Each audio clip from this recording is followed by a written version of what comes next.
আয়নাঘরের idea কে দিয়েছিল? হ্যাঁ, আইডিয়াটা দিয়েছিল আমার বিয়াই তারেক সিদ্দিকী। সেই সবকিছু করেছে। গুলি করে মারার দরকার কি? ক্রস ফায়ার দিলে বেশি লোক জানাজানি হচ্ছে, সমালোচনা বেশি হচ্ছে। সেদিন থেকে শুরু হলো এই নতুন পরীক্ষামূলক পরিকল্পনা। একটা ছোট্ট ঘর, 3.5 ফিট বাই 3.5 ফিট, ওইখানে নিজের কোথাও ভালোভাবে শোনা যায় না। হ্যাঁ, আমরা প্রথমে কিছু বিরোধী নেতাকে তুলে আনলাম, এই বিএনপি, জামাত, ছাত্র শিবির, ছাত্রদল, কিছু সাংবাদিক। ওদের দেখা হলো সেই আয়না ঘরে। প্রথমে কয়েকদিন ওরা দেয়ালে ঘুষি মারতো।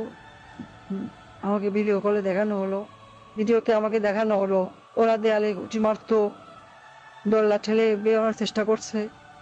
তারপর কিছুদিন দেখি শুধু উপরের দিকে তাকিয়ে থাকে। তারপর এক সময় ক্লান্ত হয়ে শুধু উপরের দিকে তাকিয়ে থাকতো। প্রথম কিছুদিন কেউ বুঝতে পারতো না কতটা সময় গেছে, কয়দিন তাদের আটকটা হয়েছে। খাবার অনেক কম দেওয়া হতো, খাবার কম দিতে বলতাম, পানিও খুব সীমিত। কেউ কেউ নিজের আয়নায় নিজের প্রতিবিম্বকে দেখে শত্রু মনে করত, নিজেকেই আক্রমণ করা শুরু করলো। নিজের দেয়ালে নিজের হাত দিয়ে ঘুষি মারলো, হাত রক্তাক্ত করলো।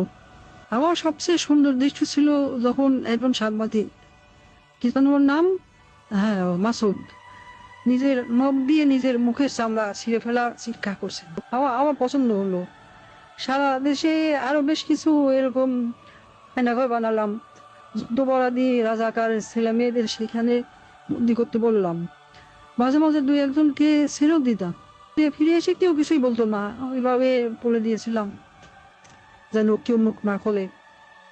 ব্যাস, সাপও মরলো না, লাঠিও ভাঙলো না। মানুষ ভাবলো যান বাঁচাতে স্বেচ্ছায় আত্মগোপন করেছিল, কিন্তু আমার আসল শক্তি ছিল প্রচারণায়। আমার দলের নেতা কর্মীরা, তারাও এই ব্যাপারটা বিশ্বাস করতে পারে। সত্যকে আমরা এমন ভাবে ধামাচাপা দিয়েছি, কেউ বিশ্বাসই করতে পারছে না আয়নাঘর আসলে ঘর বলতে সত্যি কিছু ছিল। আমি হাসলাম, কারণ কেন জানেন, একবার যদি সত্য মিথ্যাকে আর মিথ্যাকে সত্য বলে চালিয়ে দেওয়া যায়, তাহলে আর কিছু করার দরকার নেই। মানুষের মনে সন্দেহ ঢুকিয়ে দেয়াই যথেষ্ট। আমার বাবা বলতেন, একবার যদি কেউ নিজের চোখে দেখা জিনিসকে সন্দেহ করতে শিখে, তবে সে নিজের জীবনের উপর বিশ্বাস রাখে না। তখনই তুমি তাকে সম্পূর্ণ দখল করে দিতে পারবে। আমি তাই করেছি। আমি তাদের মনের উপর শাসন করেছি, আমি তাদের কল্পনাকে বন্দি করেছি। আর তাই আজও মানুষ সন্দেহ করে আয়না ভালো বলে